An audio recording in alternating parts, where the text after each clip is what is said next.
When Ken Griffin said that Miami is a city where the American dream still rings true, I have to agree with him.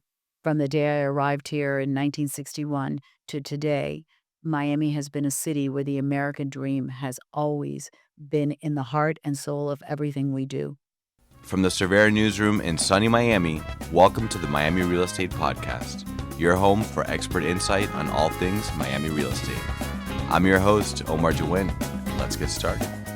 Today, we're having a conversation about why Miami continues to be a global hotspot and one of the most in-demand destinations for real estate. We're also going to be talking about why now is the time to buy. Joining me for that conversation is no stranger to the pod and no stranger to Miami real estate. That's Alicia Cervera Lamadrid. And while she needs no introduction, I'll tell you a little bit about her anyway. Alicia has been involved in Miami real estate since the 80s. She's helped redefine and reshape neighborhoods across the region, including Brickell, Miami Beach's south of 5th, downtown Miami, Edgewater, and Coconut Grove. Currently, the firm that she helms, Cervera Real Estate, who also puts together this podcast, represents over $4.5 billion in developer inventory. And in 2024 alone, she closed $2 billion in real estate, and she has no plans to slow down. So she's a little bit well qualified to talk about this topic. Alicia, welcome back. Thank you, Omar. Always a pleasure to be here, and thank you for the lovely intro.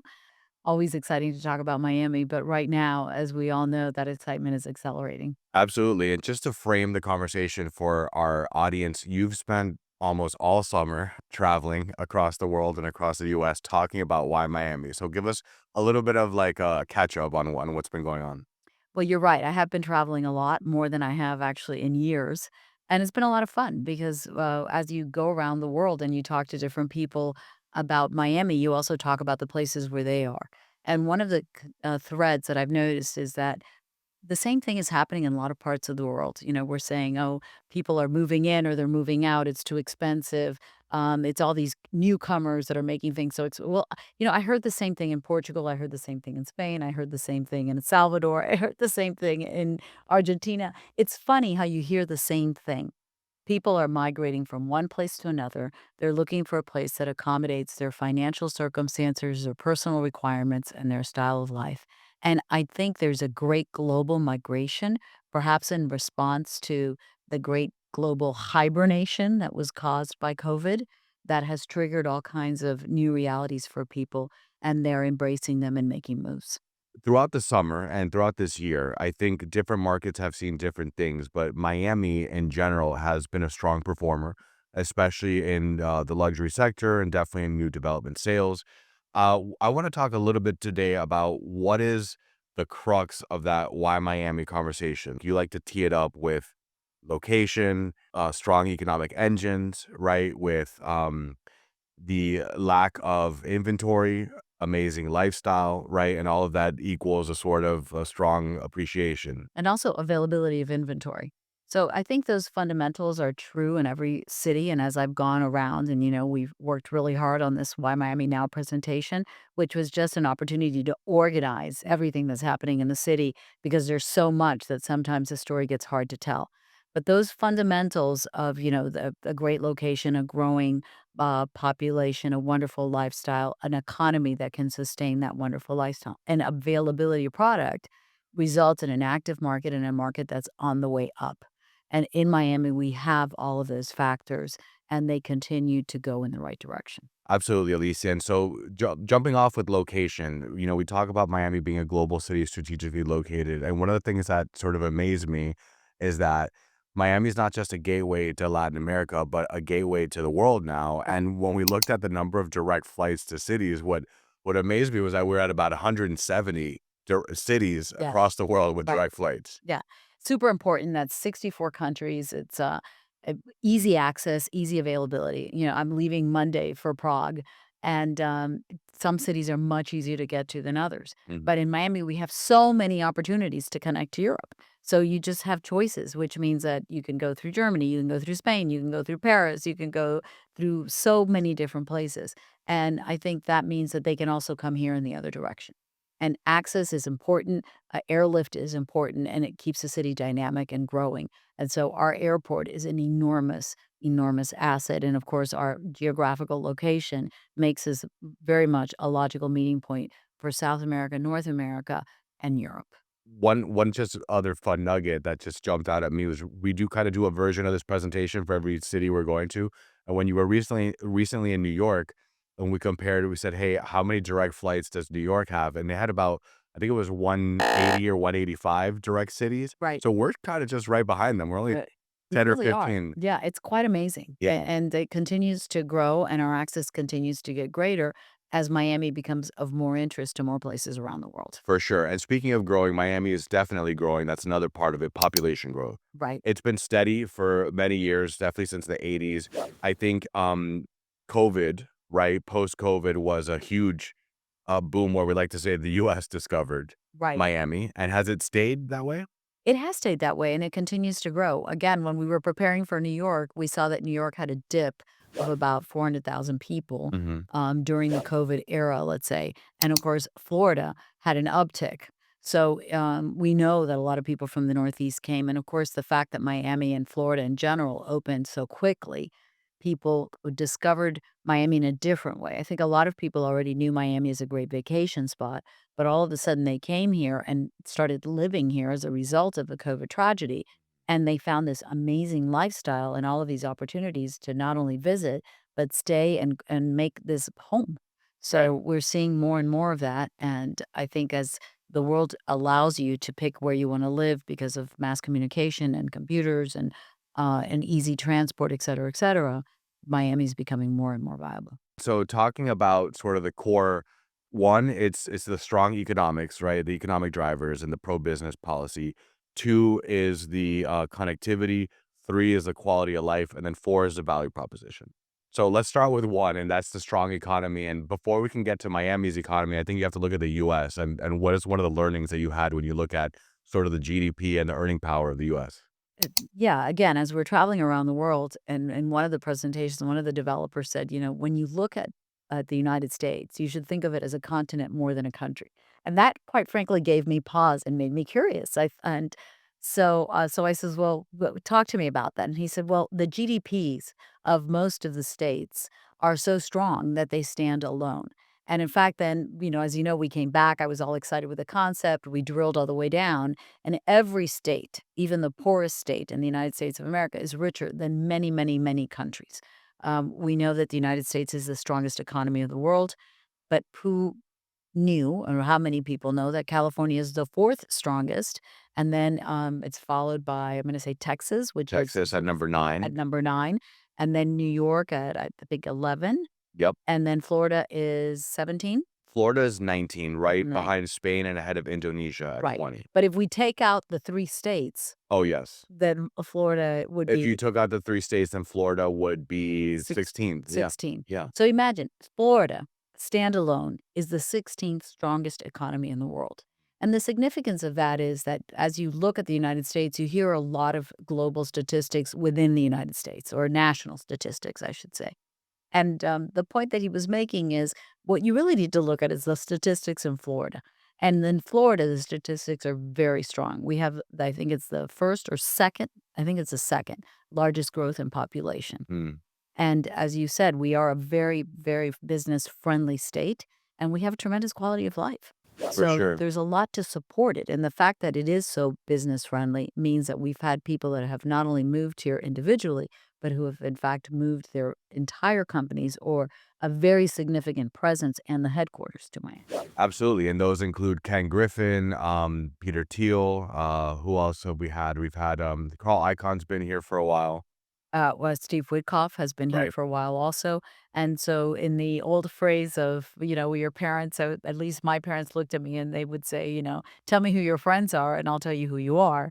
Well, we've had some very interesting friends move into Florida. And you mentioned a few of them, but there's Jeff Bezos also. Yep. And the list keeps going, not only in people that have moved to Miami, but in enormous investments that have been made. And there Amancio is Ortega recently that just, I think he's dropped, is it almost $500 million in sorry, was it Ken Griffin you said? Omancio Ortega. Oh, Omancio Ortega, Ortega okay. from Spain, Sure. who has bought several major pieces of real estate right here in the Brickell area and other places in the city.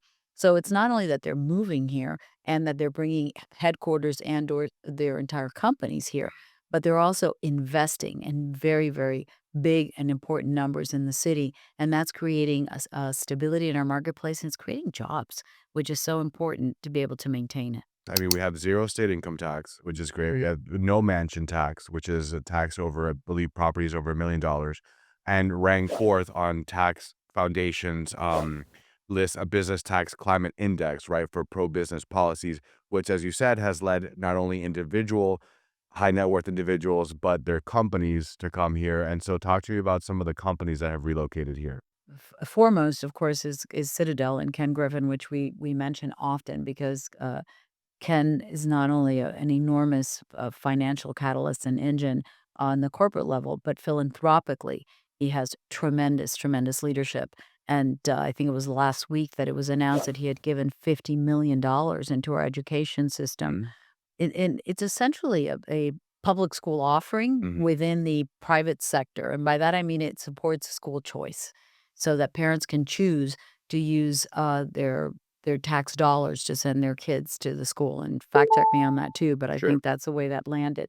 So these are innovations that just create a better atmosphere for companies to continue to come because, of course, when they come, they have to also bring their talent because these jobs need to be filled, which can be filled locally, but they also need to grow new talent as they grow and for be able to attract people from other places. And in order for them to come, they have to know that they're going to have a good school system for their kids. Yeah. And speaking of Ken Griffin that you mentioned, and one of the big sort of talking points this summer that was sort of a great advertisement in a way for Miami without intending to be an advertisement is there was a big Bloomberg piece in which he talked about many people talked about the concept of why is South Florida becoming a Wall Street South, right? Yeah.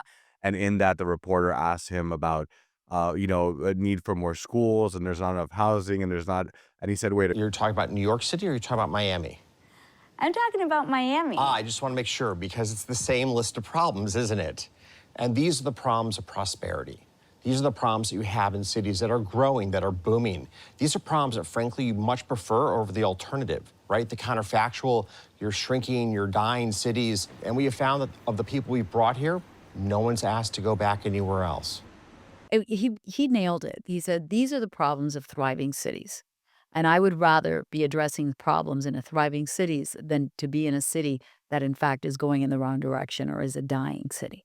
And that's exactly what Miami is a thriving city. We're going to go through growing pains, but the good news is that we're addressing those growing pains. And it's also a very young city. So we have an opportunity not to spend a lot of time undoing and redoing things that were not done for today's realities, but rather doing them from scratch, which we all know if anybody's done a remodel, you know that a new construction, a ground up construction is easier than a remodel. So we're in the ground up construction business in Florida in general and in Miami in particular. And since I've been here, and as I say, I'm not exactly a spring chicken, but I'm not a dinosaur either. And I've seen this city grow from a city without any museums to now having a world class science museum, a world class art museum, without having many stadiums or any stadiums at all. When now we have a world class basketball stadium, a world class football stadium. We're about to finish the soccer slash football, depending on which side of the world you're living in, stadium. And it keeps going. So we have built the city. And so we have young, hip, fantastic new Mm. structures that are going to serve us very, very well for years to come. Speaking of new structures, the Signature Bridge is Yeah. one of the most iconic new structures coming up, and that's due to be completed by 2029. Right. Talk to me a little bit about the importance of having an icon like that. For those of us who live here, we've all lived through the pain and suffering of the traffic associated with the building of that iconic, beautiful signature bridge.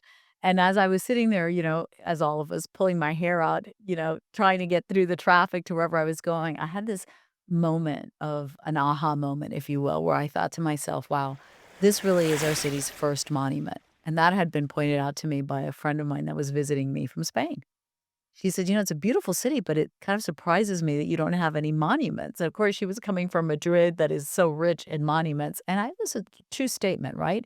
We really don't have many monuments. Maybe the Freedom Tower would be our monument. But it is beautiful, but certainly not as iconic as the Statue of Liberty or, Golden Gate Bridge? the Golden Gate Bridge.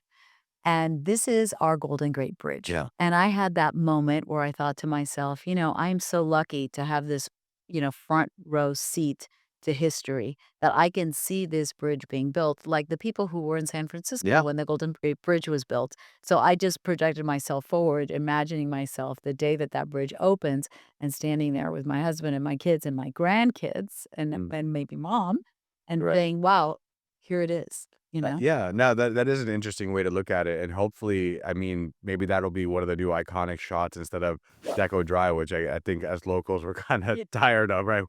That's always how they show Miami. But, I actually connected to the signature bridge, and this is important to the Why Miami conversation, is the fact that underneath that, they're building is it the Underdeck Park or the The Signature Park? the Underdeck Park, Yeah. which is, a wonderful connector for the city because it connects north to south and, if you will, South Downtown, Brickell, Coconut Grove to Edgewater and, Overtown and, all of the areas in North, which are just booming in a wonderful way. And we all know that parks enhance cities.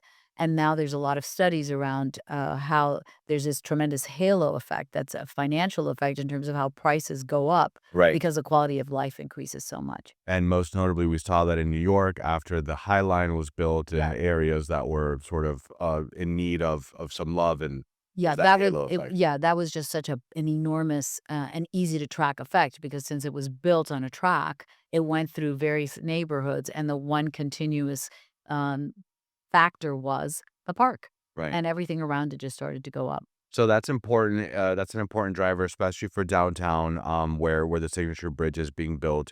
And it's a perfect complement to the existing arts infrastructure that you just kind of touched on. We have the Adrian Arts Center, the Right. Pres Art Museum, Frost Science, And Bayfront Park. and Bayfront It Park. all connects, and ultimately, it will connect with the Riverwalk Hmm. and also the Baywalk.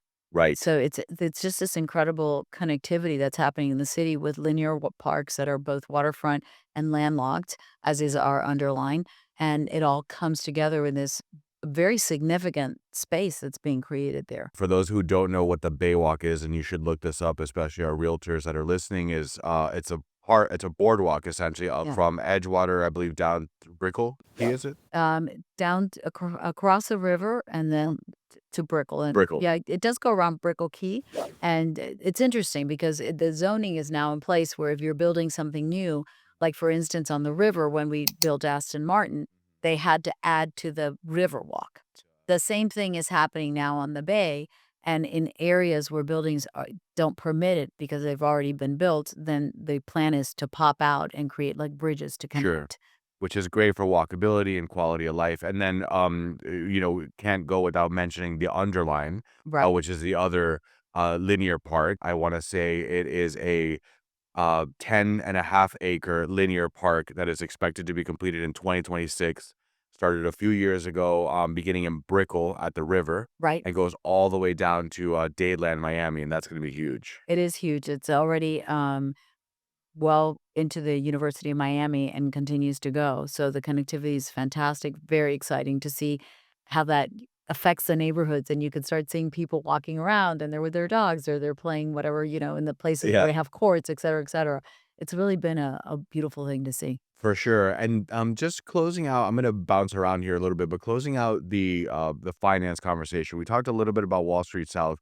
Oftentimes we talk about, or we sort of tout the fact that Miami is the second largest international banking center in the US, which is another huge sort of ranking. Tell us why that's important. Well, money moves a lot of things. And so when you start managing money from a location such as Miami, it starts moving more people here, more interest here, and more attention to the city that then creates jobs and other opportunities. So for a long time, we've been the second largest international banking International banks. destination. But also, we had a challenge where a lot of the money managers didn't want to live in Miami because they felt that the city wasn't sophisticated enough, it didn't offer enough for their families, et cetera, et cetera. Well, now that has changed, and so it's, created an opportunity for them to wanna come manage their clients' accounts here, and it also was driven by the fact that the clients maybe weren't so interested in going to New York anymore. Why go to New York if you can come to Miami? which is closer for a lot of them, and it has more conditions that are aligned with what they're looking for, and they don't feel like they have to go to New York anymore for the food or for the shopping Sure. or for a lot of other things that before it was so compelling. And not that New York isn't still compelling. It's a spectacular city, and we hope that it will continue to be a We spectacular city forever and ever. Amen. However, the dynamics has shifted, and Miami is now offering a very compelling argument and is sometimes a better argument for where to go and when to go there. To close out economic drivers in the business, we have to shout out Port Miami, right? Because Yeah. we talked about connectivity. Obviously, Miami International Airport is a huge international traffic, gateway. We bring in a lot of cargo, but talk to me about cargo in Port Miami and passengers there. Port Miami is the first port of entry for southeastern United States, and it has over $42 billion in contribution to the whole economic process here. It is hand in glove working with the airport as the cargo gets here and then it has to go Right. somewhere, and which is why the cargo part of the Miami International Airport is so important as well. But cargo is a thing at the port, but the big thing in terms of number one in the world is the amount of cruisers that come by here. People that go on for their beautiful week cruise or And weekend cruise over 8 million to be precise. for 8 million, and Annually. 42% of them, or 3.5 million, extend their stay either before or after the cruise, which is an enormous source of revenue for the city. And of course, very important to that whole model that we have in the short-term rental space or the Absolutely. Airbnb type product that, of course, we were at the forefront of it when we launched the sales for Nativo Evo, yeah. and continue to be in the forefront of that because we are representing 14 Rock and the Domus product and 72 Park and some product in Coral Gables, which is a hotel condominium model. Right. So The that Avenue Casa. exactly. So that whole short-term rental stay has been something that Miami grew up on in many ways Sure. because people liked to visit but weren't living here necessarily. So it was always they would buy this apartment and then they would try to rent it and then they couldn't. It was a fight with the condo. It was all complicated. So now there's a special niche for that. Yeah. And that product has done very well. And of course, the cruise industry helps fill those spots when they're cruising, and never mind that, but the events. And every weekend, it seems like we have a major event in the world, right? Absolutely. Well, and actually, don't forget the Bright Line because the rail is another key connector there on that tourism, chain because now we're going all the way up to Orlando, Right. eventually Tampa. Yes. We have Port Canaveral and West Palm Beach, Boca Raton. So that's another link in the whole chain. But you were saying, and I want to talk about this special events. When is there a month in the year when we don't have a special event beginning Month, a weekend. a weekend? So as of February, you have South Beach Wine and Food Festival. We have the Miami and the Fort Lauderdale boat shows. Right. Ultra Music Conference, which is, you say, when the young people discover Miami. Yeah, it's a love affair that starts at Ultra, and when my friends complain about it, I go, "Guys, please, this is like the coming out party, Miami's coming out party." All the young people get here, they fall in love with Miami, and they just keep coming forever, and what starts as one big party starts as a great place to go to school and to raise your family and to spend the rest of your life here. Absolutely. Yeah. And then you also have the Miami Open tennis tournament along with Formula One, which are both held hard And the the Ultimate Fighting Championship. And let's not forget Art Basel, Miami Beach, who helped put Miami on the global art map and Emerge. and emerged. And Emerge, where they were just announced that we just crossed $2 billion for startups is incredible. What a number. Yeah. So we have That's right. You told me about that today. yes, I was very excited with that news because that's so significant. And 2 billion in the first half of this year alone. exactly, it So was the first half of this year, so very, very impressive. Miami's tech scene is booming. Also, we have a lot of tech talent and CEOs from Latin America who, Yeah. choose Miami as their home and find a VC community here. Yeah, thank you, Manny Medina. You should get Manny Medina and Melissa here. We should, Manny and Melissa, if you're listening, we'll be reaching out to get you on the show. Yeah. And what else? We had the Miami International Film Festival, and oh, wait a minute, you might have heard about this one, but it's called FIFA, the World Cup. I think that's coming next year. That little thing? That little thing. Yeah, and in anticipation of that, they've opened their world headquarters here That's right, in Coral in Gables. Coral Gables. That's right. Yes, and I believe they're building a big complex in North Bay Village to train Yes. the Argentine And team. Real Madrid came to downtown Miami. Okay, So a so lot of moves. and Messi, is yeah, that guy. He did a lot for soccer here in Miami, and we continue to watch that grow. So, And let's not forget Beckham, who got this ball of rolling. course, So we've no pun intended. right. So it's been really, really interesting to see how soccer slash football Right, have grown in Miami and in the United States in general. yeah, How the sports has just gained so much traction, and we're absolutely. all very excited about some of the World Cup being played here. And Miami now holds the title as the youngest city in the U.S. to host all five major sports team and Formula One. So we've got it all. Yes, we do, And and so, keep going. right? And so earlier you talked about wealth managers or the money guys not finding the city sophisticated enough. But let's start with the dining scene. I think we have now 16 Michelin star rated restaurants in Miami. And, it keeps getting better. So what do you think about the dining scene here? I think I'm not eating out enough. I haven't been to all 16 of them. It's so exciting. It just every time. Amazonica just opened Yeah, this week, I think, or last a big week. who's who Yeah, to a do. big who's who. It's a big international restaurant from Spain. Again, I was just in New York. It was really funny because when I was asking for recommendations, all the recommendations were restaurants we already have in Miami. You know, so I was going, "Hey guys, come on, let's go more local here." And so it's very exciting because the city's so international. Hmm. And when you get a population that's discovering new places, they may wanna move somewhere else, but they don't wanna leave their food behind. Right. I'm not leaving my cafecito cubano or my, ceviche, I'm pulling from all sides here. So the restaurants follow, and so we have some of the best restaurants from around the world in addition to the Michelin ones we have. Right. Okay, so representing some countries around the globe, Alicia, we have Italy with Cipriani. We've got the UK with Zuma, Sexy Fish, And Novikov, and Novikov. right? Mexico, we have A PM, PM, Cantina La Veinte, Cantina La Vente. 2 very notable. We And have PM being Puerto Madero. Puerta Madero, Yeah. right? Colombia with Jose Carne de Res. Jose Carne de Is Res. that here? They open in Miami Beach. Andres, Andres Carne de Res. sí, Wow. Colombia with Andres Carne de Res that's open here, which is not only great food, but just a lot of fun. Yep, And Argentinian steakhouses, we have Novecento that's done so well of course. in Miami.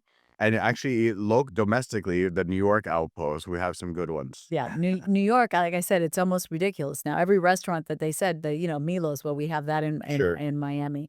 And then the one that's opening at Brickell House, not at Brickell House, at Lofty, at Oh, that's is it Abra? Avra. So they Yes. said Milos, Avra, Cipriani, and I was like, no, no, no, and no. And then I finally wound up going to Bond, Okay. which was spectacular. Yeah, And they're opening also in Miami. that's excellent. Yeah. So That's sushi? Which one? yes, it's sushi, but what a phenomenal meal. Yeah. So very excited that they're opening in Miami as well. Love that. So a lot of good places to eat. And then in terms of shopping, right, we have had, by the way, just one last thing on the dining front. It's what's amazing too is that I feel like for a long time it was South Beach and maybe a little bit of Brickell but now you've got Coconut Grove, you got Wynwood, you have Design District, so many different places and neighborhoods to eat. Yes, again. And let's not forget our homegrown restaurants also, because we have quite some great restaurants. We haven't even mentioned Joe's. That's almost sacrilege not to mention Joe's when you're talking about Man, Valencia, Joe's are two. no, and then how about Versailles for some good old-fashioned Cuban food? Okay, or if you want to launch a political campaign, Yeah, that you can do that too, or have a great steak at Christie's. yes, So while all of this great stuff has been added, our local hangouts are still here. They're going strong, and the world is discovering them. So it's input and output, and it's a great exchange. absolutely. And then you talk about And how and Garcia's on the roof, Garcia, one of our favorites. We should turn this into culinary pod and just, That's it. where we review the Get different. hungry as we Yeah, right. You have this joke that you used to, what was it? Take your passport, go to Bell Harbor when you wanted to shop. no, that now I feel like before I would go, I need a lipstick. Hey, I'll see you later, and I would drive from Coral Gables to Bell Harbor, no problem. Now you need a new wardrobe because there's no other reason to drive that far. You get your passport and you go to Bell Harbor Right, if you had to, but you don't have to anymore. right. And now you could just drive to Merrick, or you can go to the design district, and Yep. you have all of the stores. And all the And flagship stores all of inside the district. flagship stores, which are magnificent, and if you're north, well, you can go to Aventura, which is terrific shopping, one of the best malls in the planet. Of Right. course, Bal Harbour continues to do incredibly well with magnificent stores, but we have so many choices, and if you're Brickell City Center. Brickell City Center right here in the heart of Brickell, and if you have time and are so inclined, grab your suitcase empty and fill it up at Sawgrass Mills, Oh, because at the the number outlet one department. outlet, I think, in the US, maybe in the world. Yeah, We'll fact check that. yeah, let's check it, but certainly very cool stuff, Yes. and, there's so many choices. Who could have imagined that when I was growing up in Miami, that we would have these world-class stores all over the city? And it's very convenient also because nobody likes to spend more time than necessary in a car, and now everything is so much closer. And then healthcare is an important, pillar in this conversation. And Miami's facilities, I think, are top ranking in many regards. They are, and it's, good that you brought that up because we don't think about healthcare until you need it. But that's one of those things that when you need it, it's an absolute must, right? It becomes in the center of your world. And as I was traveling and I did this presentation in Mexico, someone said, "Wow, I had no idea that Miami had such good healthcare." In fact, it was very clear to us during COVID that not only do we have great healthcare, but we have an overabundance because our capacity is built not just for our population, but for medical tourism. So when the world stops turning and it was just for us, the citizens of Miami, if you will, that's why we never had a shortage of doctors, of hospital beds, of emergency capacity, of nurses. Everything was available to us because we do have a very robust medical center. At the heart of it is Jackson, and then, of course, Baptist Healthcare. We have the best eye center in the That's world in Bascom Palmer. We're also very, very strong in transplants. So, right. so it's a very, very strong medical center with two medical schools, with FIU and the University of Miami. A lot of research is done here, and it keeps growing as we get more and more talent from all over the world. Absolutely. And then in terms of education, you mentioned UM and FIU. We have top ranking universities. We have some of the top ranked private schools Yes, in the US, and then Miami-Dade College, which is one of the largest community colleges in the right. And US. it looks like we're going to have a presidential library soon.